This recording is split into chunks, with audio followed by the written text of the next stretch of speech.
Now on WPBF 25 News, first at 4, the search for a missing fisherman in Palm Beach comes to a tragic end.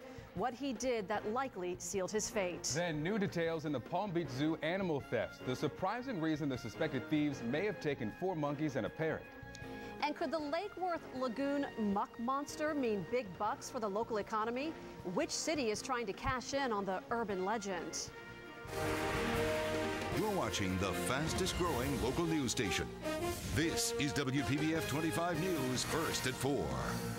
Good evening. I'm Victor Blackwell. And I'm Tiffany Kenny. Thank you for joining us. Today is the launch of WPBF 25 News, first at 4. It's also the big reveal of our new news studio. Now, we have been waiting weeks to show you everything, and we will throughout the newscast. But first, tonight's big story. A Boynton Beach mother didn't want a roommate swearing around her children, but what she did landed her in jail. Kathleen O'Toole spoke to the roommate who says the woman just snapped. What's this all about, Kathleen? Well, she didn't like swearing around her children, and many mothers would agree with her, but what police say she did next will win a Boynton Beach mom few supporters.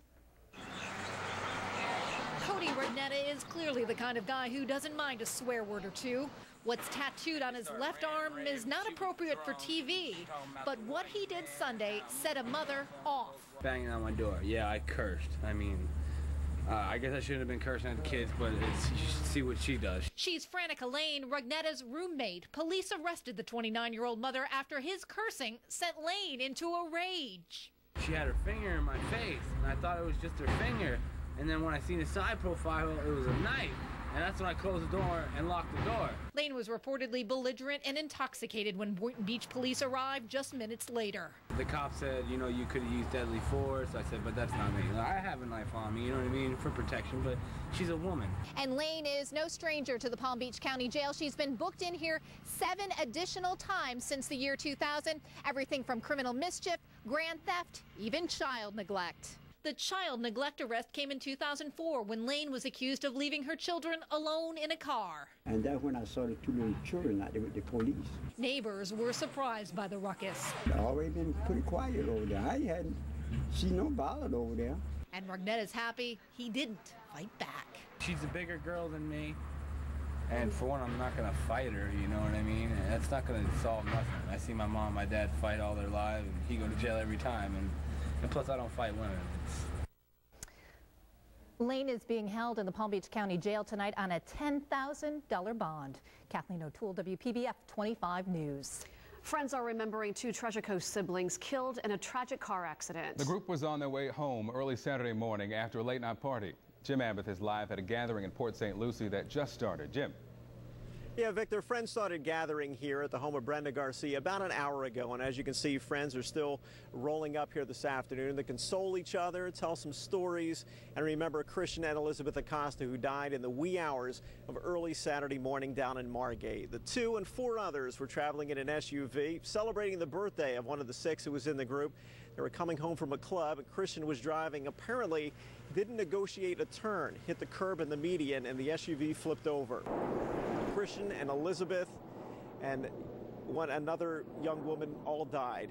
This afternoon, family and friends here are gathering at the Garcia's home here to remember them. They brought flowers, they brought poster boards, and they're hoping that people might be able to offer some donations to help pay for the funerals for both Christian and Elizabeth. Originally, the family was planning to take the 2 back down to Mexico for burial, but apparently the recent plans are to keep them here. Tentative plans for a funeral are Wednesday morning at Holy Family Church in Port St. Lucie. If you would like to donate and help the family out, you can by going to any Wachovia bank. The account is listed under Dulce Acosta. Dulce is Christian and Elizabeth's sister. Live in Port St. Lucie, Jim Abbott, WPBF 25 News. A 7-car accident tied up parts of Jupiter this afternoon. The crash shut down the intersection of Military Trail and Tony Penna Drive for about an hour around 1:30. Well, the driver who started the crash had a medical condition that caused her to lose control of her car. She was flown by Trauma Hawk to the hospital, and several cars were damaged. A hit and run in Lake Worth ended with 1 man in jail and the other in the hospital. Deputies say Tadeo Santizo hit bicyclist Kevin Hagenstad yesterday along South Ocean Boulevard. Well, then they say he jumped into the ocean and tried to swim away. Santizo was caught a short time later. Well, these pictures were taken as Hagenstad was being loaded into Trauma Hawk for his injuries. He has several broken bones and is recovering at the hospital. The body of a missing fisherman has been found. Rescuers spotted 24-year-old Amirga Morales around 10:30 this morning south of the Royal Palm Beach Bridge. The search had been underway since 6 last night after Morales fell off the Southern Boulevard Bridge while fishing with some friends. Fishermen in the area say the waters can be deceiving. When you're out here with your cast nets, you got to be careful on the areas that you throw in your net, you know, because it's very easy to throw over a pile of rock. You know, and because as you can see, the water clarity is almost is nil. So I think he just got into a bad, unfortunate situation. You know? Morales was climbing under the bridge to untangle his lines when he fell into the water. A sad ending to the search for a missing Miami diver. The body of Antonio Gonzalez was found near the Fowey Rock Lighthouse over the weekend. The 24-year-old and 2 other divers were exploring the Brewster Reef when the weather suddenly turned rough. The snorkelers tried to swim back to their boat, but only 2 made it. Palm Beach County Sheriff's deputies need your help catching several crooks. Now, these are just released surveillance photos from the Publix on North Military Trail in West Palm Beach. Deputies say back on August 18th, those 2 women in the photos there tried to cash several stolen checks. Another couple used a stolen credit card to go on a spending spree in Lake Worth. Deputies also released this surveillance photo today. It shows a man and a woman leaving the Walgreens on North Dixie Highway back on August 18th. The pair spent more than $100 on 2 cartons of cigarettes. If you recognize the suspects in either of these cases, call the Palm Beach County Sheriff's Office. A Palm Beach County Sheriff's Office employee killed on his way to work will be laid to rest tomorrow. Community service aide Carl Willis lost control of his car along State Road 80 near Belglade on September 1st and ended up in a canal. Funeral services will be held tomorrow morning at the Scottish Rite Temple on North D Street in Lake Worth. The viewing will be held from 9 to 11. Funeral services will immediately follow. Well, let's see how the roads are looking this afternoon. Natalie Bozo is in our brand new, high-tech, state-of-the-art, and might I add, snazzy-looking traffic center. Natalie. Victor, you said it, snazzy. Welcome to our new tech center. I'm very excited to be doing traffic from here today. It is just one of the new areas here on our new news set. Why don't we see how your afternoon commute is moving along? We'll get you straight to our Beat the Traffic maps. Unfortunately, we are dealing with a couple of accidents this afternoon in Stewart. If you're heading northbound on 95, we've got a crash right by Canner Highway. The good news is it's not slowing you down. We'll fly you down to Delray Beach, where we're also dealing with the crash on 95. This one, though, on the entrance ramp to 95 northbound from Linton Boulevard. Things looking just fine for you there. Not looking so good in Boca, though. We do have a crash in the southbound lanes of 95 right by Glades Road that is tying traffic up. It is backed up for about 2 miles right now with average speeds of about 29 miles per hour. Why don't we see how the rest of your evening commute is looking? We'll take you outside for a live look at Glades Road and the Florida Turnpike. We're dealing with a crash in the northbound lanes, but as you can see, it's not causing any delays for you this afternoon. Remember, you can always beat the traffic by going to our website, WPBF.com. Well, today is a really big day here at WPBF 25 News. We have extended our 4 o'clock show to a full hour now, and we're debuting our new state-of-the-art set.